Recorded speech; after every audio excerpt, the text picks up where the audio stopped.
Digital সাম। আগে শিখি digital সাম আসলে কি, তারপরে বলি কেন করব, কি বৃত্তান্ত। দেখো, ডিজিট মানে কি? ডিজিট মানে হচ্ছে অঙ্ক। অঙ্ক কোনগুলো? 0, 1, 2, 3, 4, 5, 6, 7, 8, 9। এইগুলো হচ্ছে আমাদের সব ডিজিট, বা বাংলাতে বলবো অঙ্ক। আর সাম মানে কি? যোগ করা। তার মানে ধরো 1, 2, 3, এটা একটা নাম্বার। 1 + 2 + 3, এই হচ্ছে ডিজিটের সাম। 3, 2, 5 আর 1 6, এই হচ্ছে ডিজিটাল সাম। এখন কথা হচ্ছে আমরা এই ডিজিটাল সাম কেন শিখব? দেখো, এই সময় কিন্তু অঙ্ক সবাই কম বেশি চেষ্টা করছে নিজের মতো। তুমিও যে অঙ্কটা পারো, আরো 10 জন বা 10,000 বা 10 লক্ষ মানুষ, ছেলেমেয়েরা সেটা পারে। বিষয় হচ্ছে তুমি কত শর্ট টাইমে সে অঙ্কটা করতে পারছো, সেটা খুব ম্যাটার করে এই সময়। এই ডিজিটাল সাম তোমাকে সেই কাজে হেল্প করবে। বলতে পারো এটাকে king of calculation. King of calculation.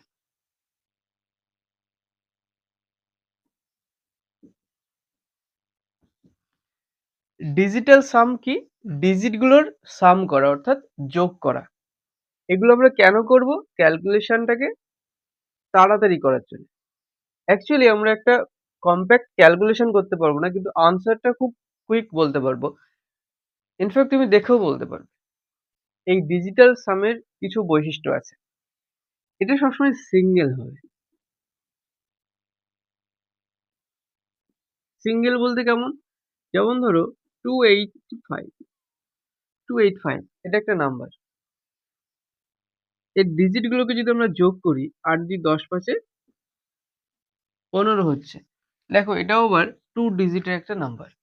তাহলে এই দুটোকেও যোগ করতে হবে। 5 আর 1 6। এই হলো আমার একটা সিঙ্গেল ডিজিট। ডিজিট গুলোর সাম বা সমষ্টি সবসময় সিঙ্গেল হতে হবে, এটা একটা ক্যারেক্টার। দেন এটা সবসময় পজিটিভ হবে বা ধনাত্মক হবে, অর্থাৎ প্লাস হতে হবে। যেমন ধরো, তোমার কাছে একটা সংখ্যা আছে -2, তুমি কিন্তু এটাকে ডিজিটাল সাম বলতে পারো না। অনেকগুলো ডিজিট সামহাউ একটা ক্যালকুলেশনে -2 আসছে, এটা তুমি ডিজিটাল সাম বলতে পারো না। তাহলে এর সাথে কিছু একটা যোগ করে আমাকে প্লাসে যেতে হবে, কিছু একটা করে আমাকে প্লাসে যেতে হবে। তাহলে +2 যদি আমার থাকে, তাহলে কোনো ঝামেলা নেই। কিন্তু যখন আমার -2 আসছে, তখন এটাকে আমায় ধনাত্মকে নিয়ে যেতে হবে, অর্থাৎ পজিটিভ করতে হবে।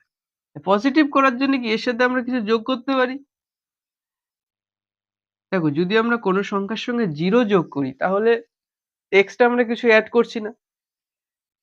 তাহলে আমরা 0 যোগ করতে পারি। এতে লাভ কি হবে? কোনো লাভ হচ্ছে কি? দেখো, অ্যাকচুয়ালি এই ডিজিটাল সামের ক্ষেত্রে আমরা 9 = 0 ধরি বা 0 = 9 ধরি। এটা তোমাকে ধরতে হবে। কেন ধরতে হবে আমরা একটু পরেই জানবো। তাহলে শূন্যের জায়গায় আমরা -2, এই শূন্যের জায়গায় আমরা 9 লিখতে পারি। নরমালি আমরা পেলাম কত? +7। তাহলে এই পর্যন্ত কি শিখলাম? ডিজিটাল সাম বলতে আমরা বুঝি কোনো সংখ্যার মধ্যে থাকা ডিজিট গুলোকে যোগ করা। দেন এই ডিজিটাল সাম সবসময় সিঙ্গেল হবে। যতক্ষণ না সিঙ্গেল হবে তোমাকে যোগ করেই যেতে হবে। আর এটা সবসময় ধনাত্মক বা পজিটিভ হতে হবে। এই পজিটিভ করার জন্য কি করব? সবসময় 9 যোগ করব। আর কি শিখলাম? এই ডিজিটাল সামের ক্ষেত্রে 0 = 9 বা 9 = 0। এখন বিষয় হচ্ছে এই ডিজিটাল সাম আমরা কোন কোন অঙ্কে ব্যবহার করতে পারবো। দেখো, যোগের ক্ষেত্রে ব্যবহার করতে পারবো, বিয়োগের ক্ষেত্রে করতে পারবো, গুণ করতে পারবো, ভাগ পারবো, বর্গ পারবো,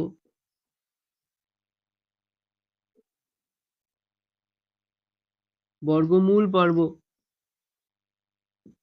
ঘন করতে পারবো, ঘনমূলের ক্ষেত্রে পারবো, ভগ্নাংশের ক্ষেত্রে করতে পারবো, সরলের ক্ষেত্রে ব্যবহার করতে পারবো।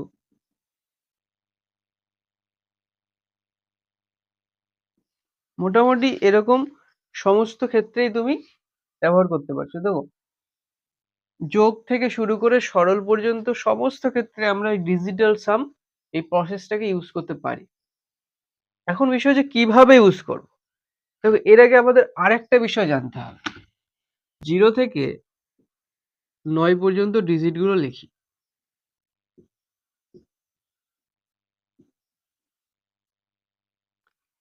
এর সাথে পরপর তুমি 9 যোগ করো।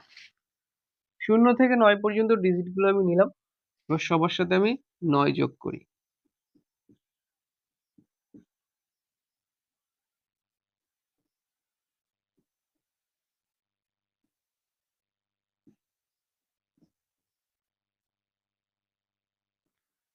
তাহলে এটা 9ই হলো। দেখো, 9 এর আগে 10, তার মানে কত? 1 যোগ 0, তাহলে 1ই হয়। 9 আর 2 11 সমান কত হয়?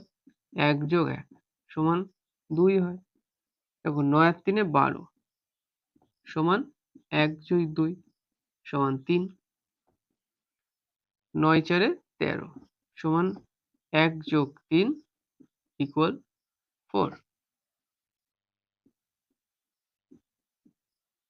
1 plus 4 equal 5।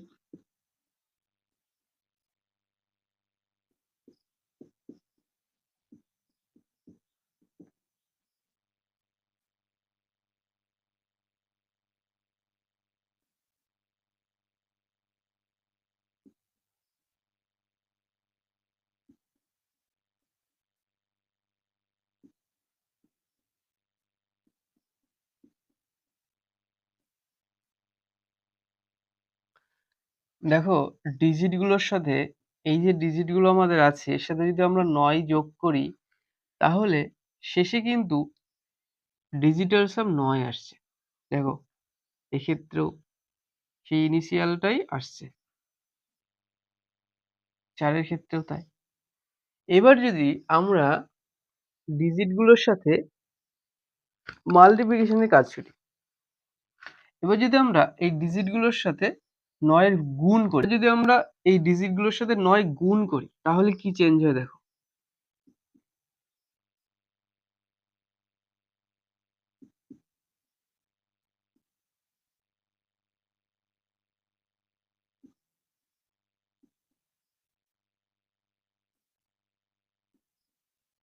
ইকুয়াল 9।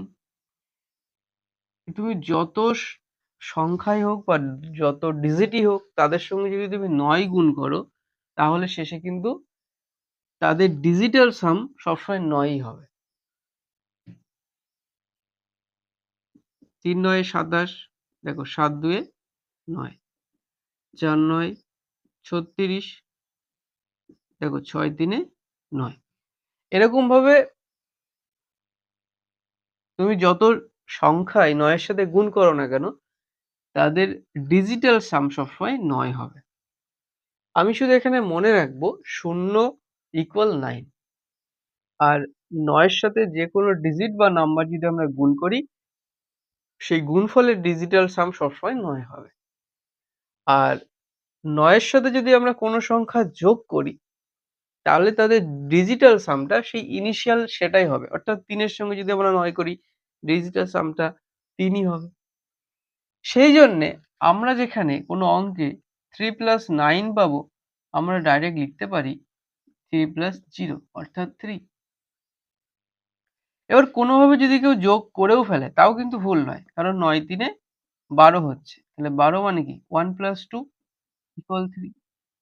মোট কথা আমি মনে রাখবো 0 বা 9, 0 যেরকম আমাদেরকে যেমন ভাবে কোনো সংখ্যার সাথে 0 যোগ করলে কিছু পরিবর্তন হয় না, তার মানে 9 যোগ করলেও কোনো পরিবর্তন হবে না, একমাত্র ডিজিটাল সামের ক্ষেত্রে। দেখো, এই ডিজিটাল সামের ক্ষেত্রে শতকরা অর্থাৎ পার্সেন্টেজ কিংবা দশমিক, পয়েন্ট এর কোনো প্রভাব পড়ে না। কোনো অঙ্কের মধ্যে যদি শতকরা বা দশমিক থাকে সেটার দিকে তাকানোর কোনো প্রয়োজন নেই। নরমালি আমরা ক্যালকুলেশন যেভাবে করি ডিজিটাল সাম প্রসেসে সেটাই করব। এটা মনে রাখার বিষয়। এটা আমাদের অঙ্ক করতে গিয়ে প্রয়োজন হবে। চলো এবার আমরা একটু অঙ্ক করি। এখানে ৩ টি অঙ্ক এবং ৪ টি অঙ্কের মোট ৫ টা সংখ্যা আছে।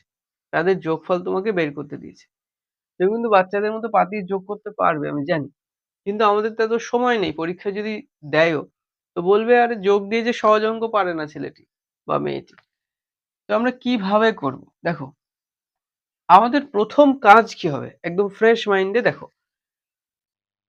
আমার দেখো এটা একটা সংখ্যা। এই সংখ্যার ভিতরে ৯ যদি থাকে সেটাকে কেটে দাও। এখন বিষয় হচ্ছে ৯ কি একা সবসময় থাকবে? না। আমরা একাধিক ডিজিট যোগ করে ৯ বানিয়ে সেগুলোকে একসাথে কাটতে পারি। তাহলে এখানে ৮ আর ৪ এ থাকলো ১২। তাহলে আবার ২ আর ১ এ ৩। তাহলে এখান থেকে আমি ফাইনালি পেলাম ৩। এক্ষেত্রে দেখো, এক্ষেত্রে দেখো ৫ আর ৪ এ যোগ করলে আমাদের ৯ হয়। তাহলে এই দুটো কেটে দিলাম। তাহলে ৬ ২ এ ৮ হলো। দেখো ৯ একাই কেটে যাচ্ছে। ৬ ২ এ ৮। যোগ করছি ডিজিট গুলোকে। ৫ ৪ এ ৯, তাহলে ৯, ৫ আর ৪ কেটে গেল। তাহলে থাকলো ২। এখানে দেখো ৩ আর ১ এ ৪ আর ২ এ ৬। তাহলে এবার তুমি কি করবে? এই সব ডিজিট গুলোকে এইবার যোগ করো। ৮ আর ৩ এ ১১, ১১ আর ৮ এ ১৯, ২০ ২১, ২১ আর ৬ এ ২৭, 27, 27 মানে কত? ৭ ২ এ ৯। এইবার তোমাকে এই যে অ্যান্সার দেওয়া আছে এর মধ্যে যোগ করে দেখতে হবে কোনটা কোন অপশানে ডিজিটগুলোর ডিজিটাল সাম ৯ হয়। আচ্ছা আমরা নিচ থেকে শুরু করি। দেখো ৬ আর ৪ এ ১০ আর সাথে ১৭ আর ১ এ ১৮ তাহলে ১ ৮ তাহলে ৯ হয়ে যাচ্ছে। আরেকটা করে দেখি ৭ আর ১ এ ৮ আর ৩ এ ১১, ১১ আর ৬ এ ১৭ তার মানে ৭ আর ১ এ ৮ হচ্ছে। এটা দেখি ৭ আর ১ এ ৮ আর ২ ১০ আর ৬ ১৬ তার মানে ৬ আর ১ এ ৭ হচ্ছে। ৭ আর ১ এ ৮ ৯ আর ৬ ১৫ তার মানে ৫ আর ১ এ ৬ হচ্ছে। তাহলে আমার ইউনিট ডিজিট গুলির সাম কি হবে বা ডিজিটাল সাম হচ্ছে ৯। এখানে আমাকে এই অপশনটা স্যাটিসফাই করছে। তাহলে দেখো আমরা কয়েক সেকেন্ডের মধ্যে শুধু ডিজিটাল সাম করে আমরা অ্যান্সারটা বলে দিতে পারলাম। আমরা হয়তো যোগফলটা বলতে পারবো না কিন্তু আমার আনসারটা তো ইম্পর্টেন্ট কম্পিটিটিভ এক্সাম এর ক্ষেত্রে। তো এইভাবে আমরা করতে পারি। চলো আরেকটা করি। ধরো তোমার কাছে অপশনস নেই। তুমি তো অপশনস থেকে কিভাবে ঠিক এখান থেকে যেভাবে ডিজিটাল সাম করছো অপশন গুলোরও সেভাবে ডিজিটাল সাম করবে। এই ডিজিটাল সামের সঙ্গে এই এখানে যেটা মিলবে সেটা অ্যান্সার হবে নরমালি। তাহলে আমরা নিজেদের মতো করতে পারবো বারবার এত অপশন না বানিয়ে। দেখো এখান থেকে কোনোভাবে ৯ বানাতে পারো কিনা। ৬ আর ৩ মিলে ৯ হতে পারে। ৮ আর ১ এ ৯ হতে পারে। তাহলে ৭ পড়ে থাকলো। সেম ভাবে দেখো ৭ ২ এ ৯ চলে গেল। ৫ ৪ এ ৯ চলে গেল। তাহলে ৮ ৩ এ থাকলো ১১ তার মানে ১ আর ১ এ ২ হলো। দেখো ৯ গেল। ৪ ৫ এ ৯ হলো। তাহলে ৮ আর ০ তাহলে কত হয়? কি হয়? ৭ ২ ৯ আর ৮ এ ১৭ ৮ ৭ আর ১ এ ৮ হয়। তাহলে আমার ধরো এখানে ৪ টে অপশন আছে এরকম ৪ টে অপশন দেওয়া আছে। তাহলে এই যে টোটাল সংখ্যাটা আছে সেই সংখ্যাটির ডিজিটাল সাম করে যেটাতে আমি ৮ পাবো সেটা আমার অ্যান্সার হবে। এটা গেল আমাদের যোগ। এবার আমরা একটা বিয়োগ শিখি। দেখো পাতিয়ে কিন্তু তুমি করতে পারবে আমি বলছি না পারবে না। কি করব সেম প্রসেস। ধরো তোমার কাছে আমি কোনো অপশন দিচ্ছি না। আমি ডিরেক্টলি প্রসেসটা শিখি। তাড়াতাড়ি অনেক অঙ্ক করতে পারবো তাহলে। ধরো ৯ কাটলো। ধরো ৬ ৩ এ ৯ কাটলো। ৮ আর ১ এ ৯ কাটলো। থাকলো কত? ৫ মাইনাস ৭ ২ এ ৯ হলো। ৫ ৪ এ ৯ কেটে গেল। থাকলো ৩ তাহলে ২। তাহলে তোমার কাছে যে অপশন গুলো থাকবে প্রশ্নে সেই অপশন গুলির ডিজিটাল সাম করে দেখবে যেটাতে ২ অ্যান্সার হবে, যেটাতে ২ হবে সেটাই তোমার অ্যান্সার। ধরো এবার একটা গুণ শিখি। ধরো 47 ইন্টু 96 আছে। একদম নরমালি। এখানে ৭ ৪ এ ১১, এখানে ৯ মানে কি লিখি? ০ লিখি। তাহলে ০, ৬ লিখলাম। তাহলে ১১, তার মানে ১ আর একে ২ ইন্টু ৬, তাহলে ৬ দুগুণে ১২, তার মানে ২ আর একে ৩। তাহলে তোমার যে অপশনস থাকবে সেখানে যেটার ডিজিটাল সাম ৩ হবে সেটাই তোমার আনসার হবে। এটা কঠিন একটা গুণ শিখি। দেখো এবার দশমিক কিন্তু মিলে আছে সংখ্যার সাথে দশমিক। তাহলে আমি প্রথমে ৭ দিয়ে ৯ কাটবো। এই ৯ কাটলাম। তাহলে আমার কাছে পড়ে থাকলো কি? দেখো এখানে ৩ পড়ে থাকলো। এখানে ৭ আর একে ৮ পড়ে থাকলো। আর এখানে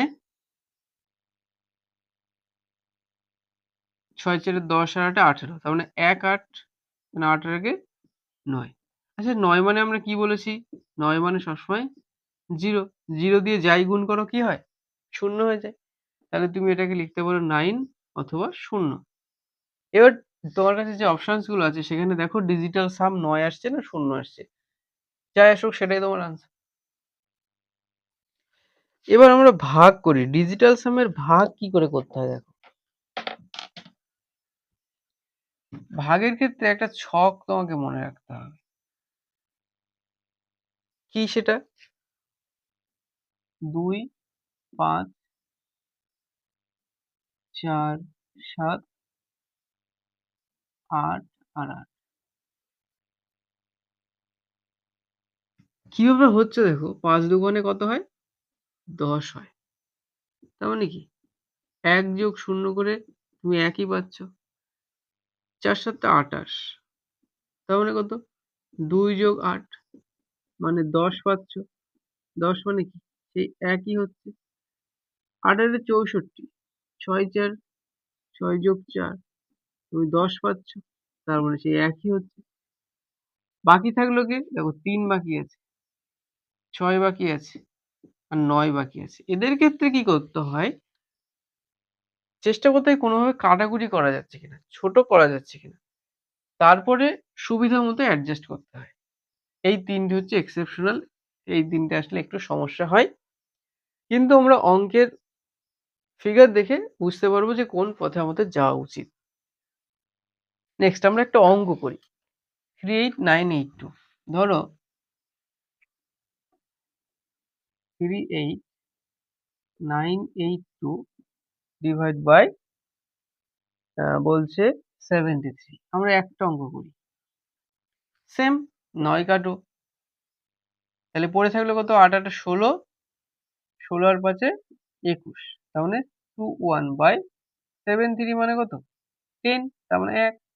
তাহলে 3/1 ইকুয়াল 3। এবার তোমার অপশন দেখো যেখানে ডিজিটাল সাম 3 সেটা আমার আনসার। ধরো এবার যদি তোমাকে কোনোভাবে এভারেজ বের করতে দেয়, গড়ের অঙ্ক আমরা এখান থেকে করতে পারি। ধরো ২৩, ১৭, ১৪, ১৩, ১৯ এরকম সংখ্যা দিয়েছে। কটা? ১ টা ২ টো ৩ টে ৪ টে ৫ টা দিয়েছে। তাহলে আমরা ৫ দিয়ে ভাগ করব। ৩ ২ কিছু নেই, ৩ আর ২ ৫, ৭ একে ৮, ৪ একে ৫, ৩ আর একে ৪, তাহলে ১ ০। তাহলে কত? ১ বাই লিখলাম ৫। তাহলে এবার কি করতে পারি? এখানেও দেখো ৫ ৪ এ ৯, ৮ আর একে ৯। তাহলে পড়ে থাকলো কত? ৫ বাই ৫। তাহলে কিন্তু ১ হচ্ছে।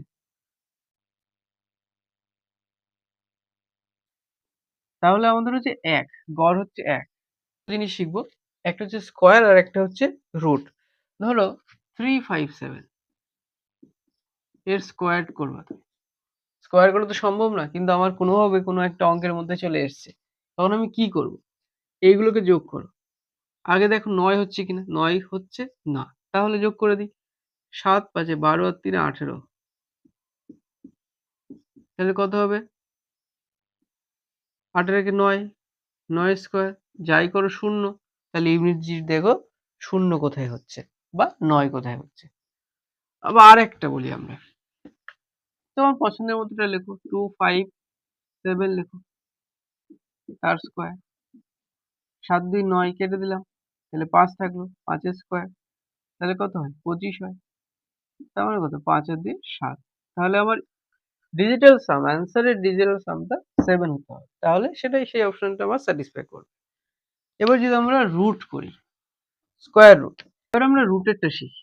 ধরো রুটের মধ্যে আছে 8464, 8464। তোমার প্রথম কাজ 9 আছে কি দেখি? নেই। 6 4 10, আর 4 14, আর 8 22। তাহলে 2 দুগুণে 4 হবে আমার উত্তর। অ্যাকচুয়ালি এটা কত হবে? 92। 9 মানে 9 দিয়ে 11 তো, 11, 11 একে 2 তার স্কোয়ার, বা এরকমও লিখতে পারতে 02, তার মানে 2 স্কোয়ার মানে 4। যেভাবে করো তুমি এভাবে করতে পারো। আমরা কি শিখলাম? ডিজিটাল সাম। বিষয়টা কি? একটা সংখ্যার ভিতরে যে ডিজিট গুলো থাকে সেগুলোকে যোগ করা। কতক্ষণ যোগ করব? যতক্ষণ না সেটা সিঙ্গেল হয়, মানে একটা ডিজিট হবে। 0 থেকে শুরু করে 9, এর মধ্যে যখন একটা হবে, যতক্ষণ না হবে ততক্ষণ আমাদের যোগ করতে হবে। এই ডিজিটাল সাম গুলো কেমন হয়? এটা সিঙ্গেল হয় ফার্স্ট। সেকেন্ড কি হয়? এটা সবসময় পজিটিভ বা ধনাত্মক হয়। যদি ঋণাত্মক থাকে, যেমন ধরো -3 আছে, এটাকে ধনাত্মক করার জন্য +9 যোগ করব সবসময়। তাহলে কত হলো? +6। এই ডিজিটাল সামের ক্ষেত্রে আমরা 9 কে সবসময় 0 ধরবো বা 0 = 9 ধরবো। কেন ধরবো সেটা আমরা চার্টের মাধ্যমে শিখেছি। দেন এই ডিজিটাল সামের মাধ্যমে আমরা কি ধরনের অঙ্ক করতে পারি? সরল তো করতেই পারি। সরলের মধ্যে কি থাকে? যোগ, বিয়োগ, গুণ, ভাগ, square root, cube root, square, cube, সবকিছু আমরা আনসার কত হবে এক্সাক্টলি বলতে পারবো না, কিন্তু কোন অপশনটা আনসার হবে সেটা আমরা বলতে পারবো একদম দেখেই। মোটামুটি কয়েক সেকেন্ডের অবজারভেশন থেকেই বা অঙ্ক করে তুমি খুব কম সময়ে এই ডিজিটাল সাম ইউজ করে অঙ্কগুলো নামাতে পারবে। চলো আজকে এই ক্লাসটা এই পর্যন্ত থাক। নেক্সট নিয়মিত ভিডিও আসবে এবার।